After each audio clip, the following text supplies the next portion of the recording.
তুমি বুঝতে পারছো না তোমার কপাল কেটে রক্ত পড়ছে? পড়তে দাও সালমা। তুমি না থাকলে ওই শয়তানরা আজ আমাকে তুলে নিয়ে চলে যেত।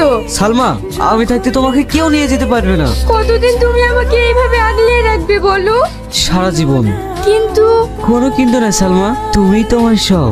আমি তোমাকে অনেক ভালোবাসি। তোদের চারা ত্যাগ জায়গা করে দিতে পারলে আমি মরেও শান্তি পাবো রে মা।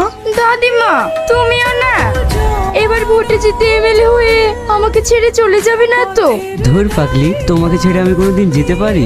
শাহিন তুমি তো জানো এই বস্তিতে আমার আপন বলতে কেউ নেই। তুমি চলে গেলে আমি পুরো একা হয়ে যাব। না সালমা, আমি তোমাকে ছেড়ে কোথাও যাব না। যতদিন বাঁচবো এই বস্তিতেই থাকবো। এইবার আসন্ন নির্বাচনে এমএলএ রাশিদ চৌধুরীকে তার প্রতিদ্বন্দ্বী প্রার্থী বস্তির ছেলে শাহিন 50,220 ভোটে পরাজিত করে এমএলএ স্থান দখল করেছে। ওই বস্তির ছেলে পেছন মার, ধর থেকে মাথাকে আলাদা করে দেবো।